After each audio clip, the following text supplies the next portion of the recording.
everything possible to look at our objective and find a way of realizing the set objectives.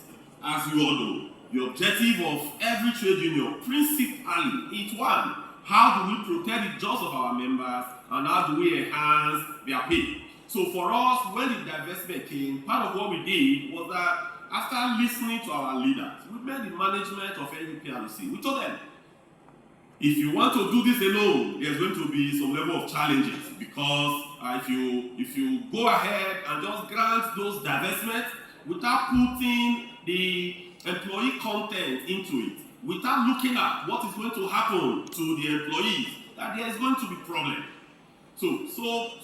So kind of then they listened to us, we sat down together and we were able to develop a framework that ensured that before the divesting company sign any agreement, and before government enters into the final sales agreement with the divesting company, that there must be an agreement between the divesting company, those that are buying, and Pengassan.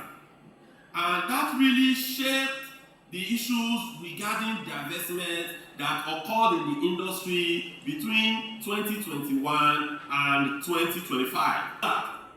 There must be an agreement between Pengassan and these companies. They must also see the certification from Ministry of Labour and Employment. Now, until they see this, they will not sign any operated, so there were some divestment period was actually Equino and Chapal, where our members, they were duly protected. But for that of Total Energies, the people that were working on the non-operated assets, they were integrated back into other operations. So there wasn't any issue at all. So during this phase, when the sixth pillar was now inculcated into the pillars as developed by NUPRC, so it helped us a lot. For the very first time, when we had conversations, we did not just sit down alone with the companies that are selling, but we insisted that for those that are buying, they must come and tell us how they will protect the jobs of our members. They must come and tell us that after buying, that how are you going to sustain the remuneration that the ROCs were heated to paying to our members. Not just sustain, how are you going to improve on it over time? So we were able to extract, such commitment. And also part of it was that from day one, immediately after divestment, the CBA that the ROCs had signed with Pengassan, during the divestment phase, there was no single Pengassan member that lost his or her job. And beyond that as well, even the pay, because the investment happened principally during the valuation period.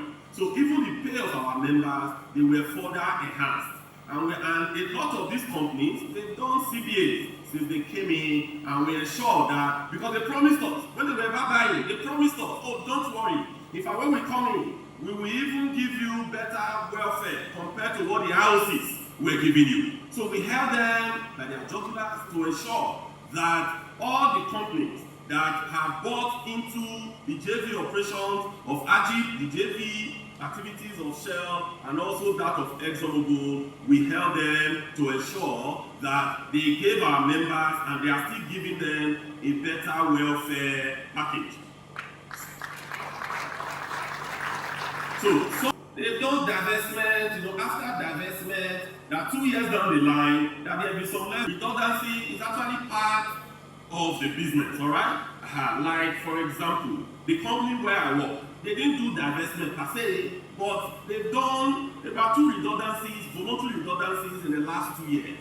So that was not necessarily tied to divestment, but it's really about business operations. And whenever such comes, we try to extract the best values for our members.